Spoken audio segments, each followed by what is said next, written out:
Pendant 5 ans, Henri Dubois a vécu comme si l'amour était mort avec sa femme.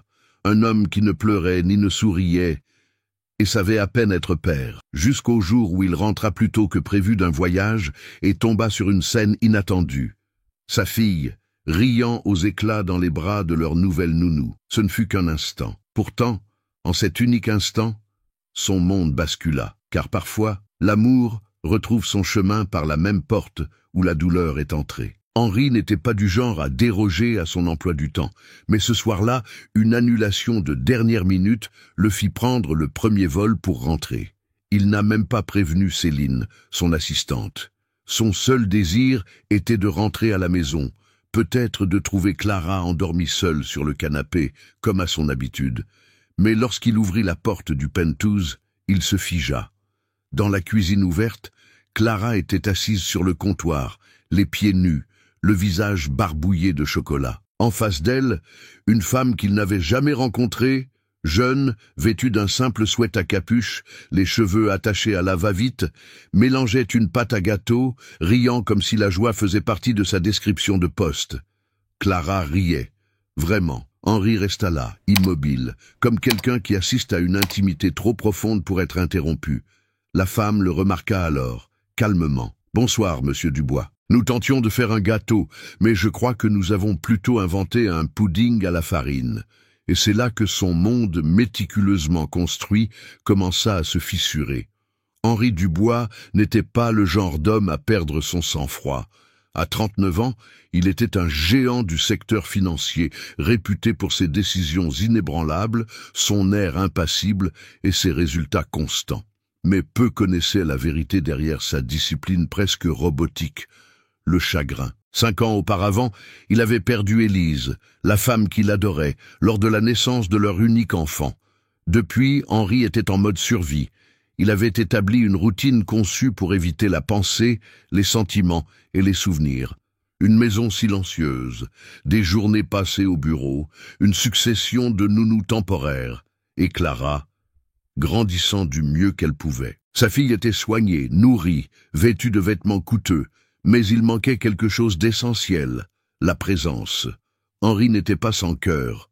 Il ne savait tout simplement pas comment se connecter avec un enfant dont le visage était le miroir de la femme qu'il avait perdue. Clara, à son tour, avait appris à vivre dans une résignation tranquille, observant son père avec des yeux qui attendaient peu. Céline, son assistante et son seul lien avec le monde humain, n'arrêtaient pas de le presser. « Vous avez besoin d'une personne permanente pour s'occuper de votre fille. Quelqu'un qui restera. » Mais il avait déjà renvoyé 6 nounous en 1 an. Aucune ne passait son test tacite, un test qu'il n'aurait même pas avoué administrer. Il ne s'agissait pas de leur CV, c'était une sensation. Personne ne pouvait vraiment combler le vide d'Élise. Puis vint un voyage d'affaires inévitable à New York de 2 semaines.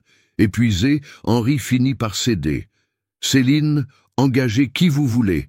Épargnez-moi juste les entretiens. Je fais confiance à votre jugement. » C'est presque par hasard qu'Isabelle Martin entra dans leur vie. Henri ne connaissait pas son nom, il n'avait pas vu son visage. Mais ce soir-là, rentrant plus tôt que prévu, en voyant Clara sourire comme il ne l'avait pas vue sourire depuis des années, quelque chose en lui se brisa. Pour la première fois, sa maison sembla vivante. Henri se retira dans sa chambre cette nuit-là sans un mot. Mais quelque chose l'empêchait de dormir.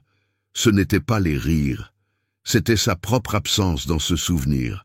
Sa fille riait, la nounou souriait. Et lui, il ne savait plus quelle était sa place. C'est là que tout commença à s'effondrer. Isabelle Martin savait ce que signifiait repartir de zéro. Fille d'une femme de ménage qui cumulait 3 emplois par jour, elle apprit tôt à ne pas trop demander à la vie. Elle étudia grâce à une bourse, obtint un diplôme de technicienne en soins infirmiers, et pendant quelques années, elle crut pouvoir sauver le monde, un patient à la fois. Mais le monde n'est pas tendre avec ceux qui ressentent trop profondément. Son dernier souvenir dans un hôpital était celui d'un enfant inerte dans ses bras, les yeux vides, les sanglots de la mère résonnant à leur côté. « Vous avez fait tout ce que vous pouviez », lui dirent-ils, mais elle ne pouvait plus respirer après cela. C'est alors qu'elle abandonna tout. Elle passa des mois à chercher quoi faire, où trouver sa place. S'occuper d'enfants semblait simple, ce ne l'était pas. Mais c'était un type de soin qui ne nécessitait pas de blouse blanche, juste une présence. Et étrangement, c'était aussi ce dont elle avait le plus besoin. Lorsque Céline l'interviewa, elle fut directe. « Cette maison est calme. La petite ne parle pas à n'importe qui. Son père, encore moins. » Isabelle répondit simplement « Je ne suis pas pressée. Je veux juste faire de mon mieux. » C'est ce « pas pressé » qui séduisit Céline. Les premiers jours, Isabelle suivit strictement ce qu'elle avait appris. Ne pas s'immiscer, ne pas forcer, ne pas promettre. Juste être là, exister. Et Clara, bien que toujours réservée, commença à le permettre. Un regard plus long, une main tendue, une histoire avant de dormir. De loin, Henri commença à remarquer de subtils changements. Les messages de Céline contenaient désormais des phrases qu'il n'attendait pas. Clara a mangé seule aujourd'hui. Elle a dessiné avec Isabelle pendant près d'1 heure. Elle s'est endormie dans ses bras, et à chaque nouveau message, Henri mettait plus de temps à répondre. Non par désintérêt, mais par quelque chose qu'il ne pouvait nommer. Peur, culpabilité, jalousie. Quand il rentra chez lui et vit Isabelle pour la première fois, la sensation fut encore plus étrange. Elle n'essaya pas de lui plaire. Elle ne le salua pas avec une formalité excessive. Elle se contenta de croiser son regard et d'offrir un sourire respectueux. « Bonsoir, monsieur Dubois », et elle retourna à mélanger la pâte à gâteau comme s'il n'était pas un homme drapé de murs. Cette nuit-là, il traîna dans le couloir plus longtemps qu'il n'aurait voulu l'admettre, les observant toutes les deux. Clara parlait, riant. Isabelle écoutait, mais sans flatterie. La maison, pour la première fois depuis des années, sentait quelque chose qui ressemblait à un foyer. Mais ce n'était qu'une illusion, n'est-ce pas? Juste un répit temporaire. Henri s'en convainquit pendant des jours, jusqu'à ce que, un matin ordinaire, il surprenne sa fille courant dans le couloir les bras ouverts, criant « Isa, regarde ce que j'ai dessiné !» Et il ressentit quelque chose qu'il ne pouvait gérer, la jalousie, d'un espace qu'il ne savait plus comment occuper. Et il croyait encore qu'il pouvait tout contrôler. Henri a toujours cru que le temps pansait toutes les blessures. Mais le temps ne guérit rien quand la douleur est enfouie sous des tableurs et des contrats. Il ne fait que réorganiser la souffrance. Et parfois, la cache si bien qu'on oublie où on l'a laissée. Pour le 5e anniversaire de la mort d'Élise, il se réveilla plus tôt que d'habitude, comme toujours. Mais il ne put se résoudre à quitter le lit. La pièce conservait encore son parfum. La lampe de chevet à gauche, qu'il n'avait jamais rallumée, le tiroir, qu'il n'avait jamais osé ouvrir, et la photo sur le mur. Élise souriante, une main posée sur son ventre de femme enceinte. Henri passa ses mains sur son visage, pressant ses yeux comme s'il pouvait forcer la douleur à rentrer. Il descendit plus tard ce jour-là.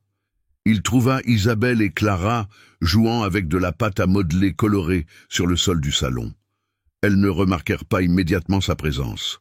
Sa fille riait de quelque chose qu'Isabelle avait dit. Il les observa un instant, puis se retira dans son bureau, avalant le goût amer qui lui montait à la gorge. En fin d'après-midi, l'interphone sonna. C'était Céline. « Je suis juste passé déposer des documents, mais vous allez bien ?» Henri haussa les épaules. « Aujourd'hui n'est pas un jour facile. » Elle n'eut pas besoin d'en demander plus. La date était gravée dans sa mémoire aussi. « Voulez-vous que je reste un peu ?»« Non, mais merci. » Elle hocha la tête et partit en silence. Ce soir-là, Henri ne se présenta pas pour le dîner. Isabelle monta avec une assiette à la main.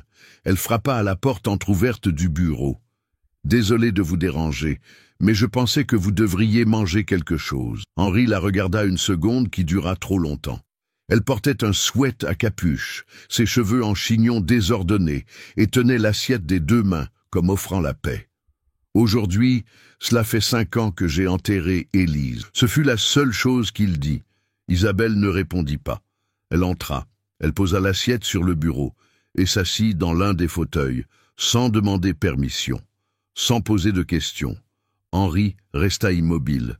Ce jour-là, ils m'ont dit qu'il valait mieux que je n'entre pas au bloc opératoire.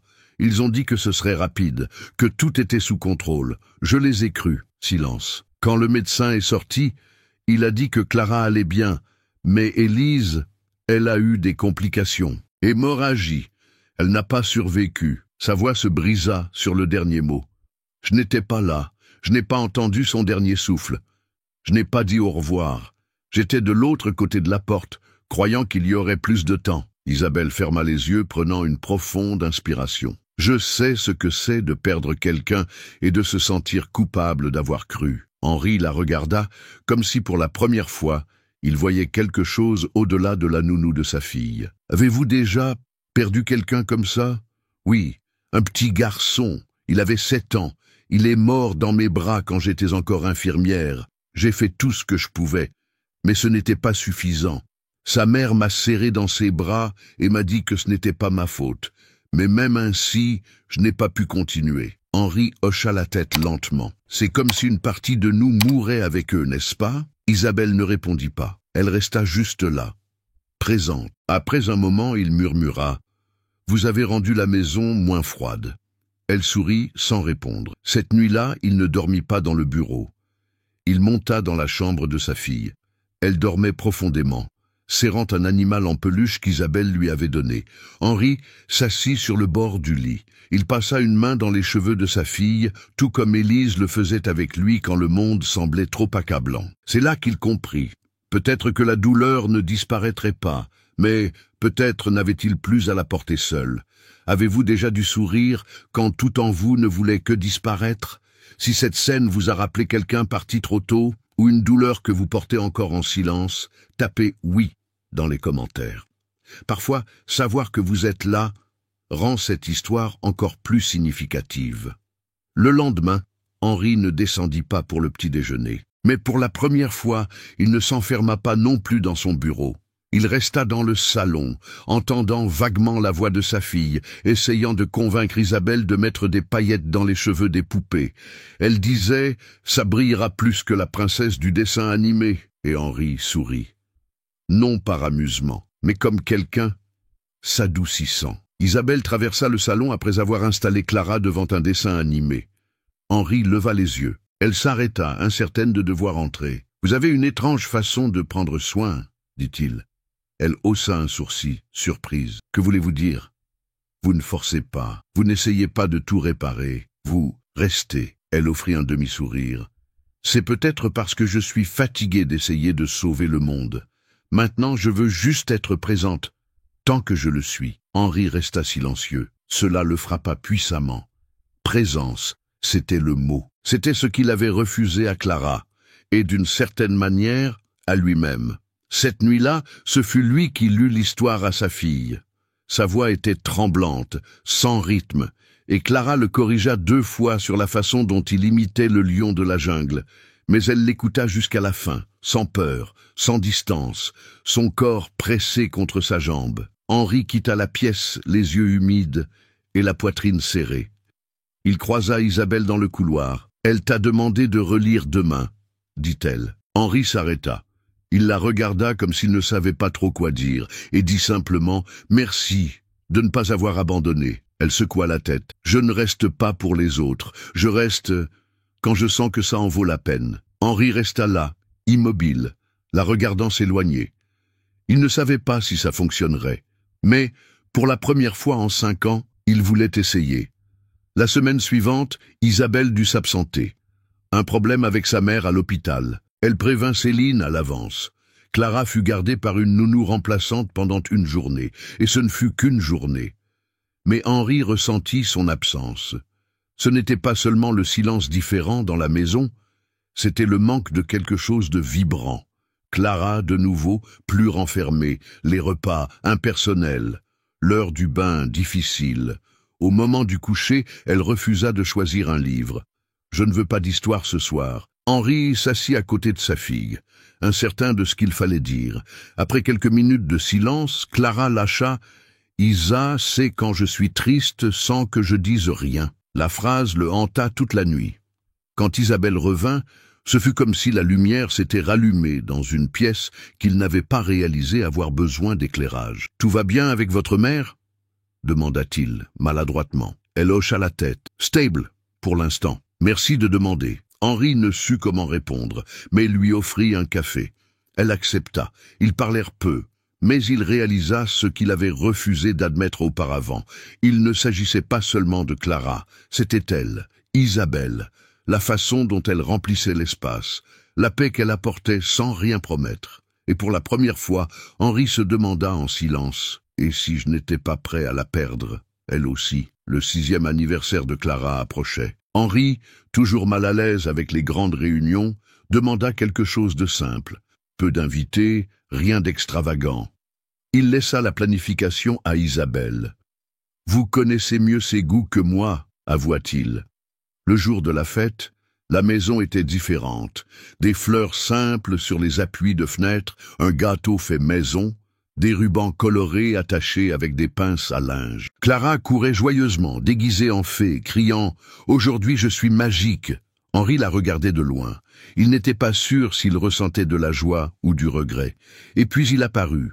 Marc, grand, décontracté, avec un cadeau fait main et un sourire facile pour Isabelle. Elle le serra dans ses bras, comme quelqu'un qui retrouve une personne de son passé qui n'a jamais cessé d'être importante. Henri se figea. Marc bavarda avec Clara, complimenta les décorations et rit avec Isabelle comme s'il y avait entre eux un langage secret que lui, Henri, ne comprendrait jamais. Plus tard, Isabelle s'approcha de lui avec un verre de soda. « Tout va bien ?»« Bien sûr », répondit-il trop vite. Mais son sourire n'atteignait pas ses yeux. Elle le remarqua. Et avant qu'elle ne puisse en demander plus, Marc apparut à ses côtés, avec l'aisance naturelle de quelqu'un qui est à sa place. Henri fit un pas en arrière.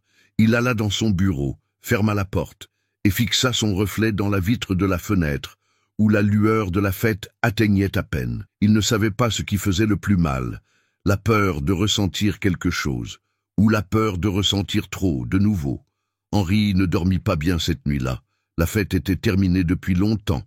Clara dormait, épuisée, avec des traces de maquillage sur son visage et ses mains encore collantes de glaçage rose. La maison était silencieuse, mais sa poitrine ne l'était pas. Il revécut chaque rire partagé entre Isabelle et Marc, chaque regard, chaque geste qui semblait chargé d'un passé auquel il n'avait jamais eu accès. Ce n'était pas de la colère, c'était de la peur. Peur d'avoir ressenti trop tard. Le lendemain matin, il trouva Isabelle en train de ranger les jouets de Clara dans le salon. Elle le vit, mais ne dit rien. Lui aussi resta silencieux. Le silence entre eux, autrefois confortable, semblait maintenant un mur épais.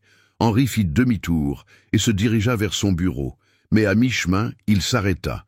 Il fit demi-tour, se tint dans l'embrasure du salon et dit finalement « Tu semblais heureuse avec lui hier. » Isabelle le regarda, confuse.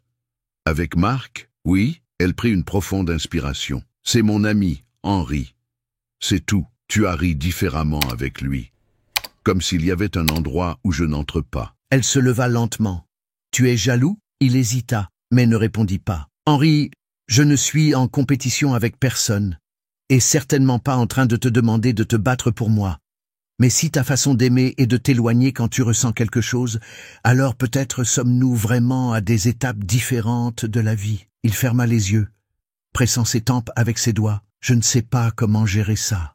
Cette peur. Peur de quoi? De m'attacher. » Et de perdre à nouveau, de te blesser, de faire des erreurs avec toi comme j'en ai fait avec Élise. Isabelle s'approcha lentement. Elle se tint devant lui. « Tu n'as pas fait d'erreur avec Élise, Henri. Tu l'as aimée.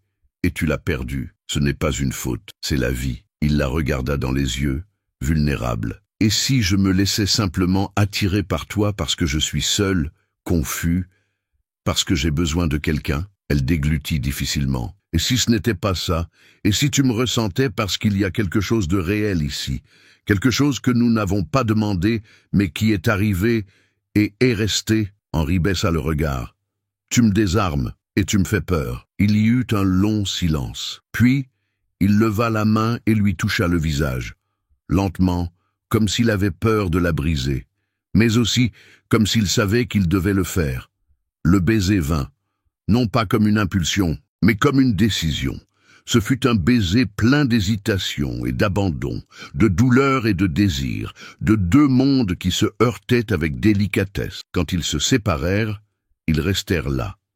Visage proche, yeux brillants. « Cela n'aurait pas dû arriver, murmura-t-il. « Mais c'est arrivé, répondit-elle fermement.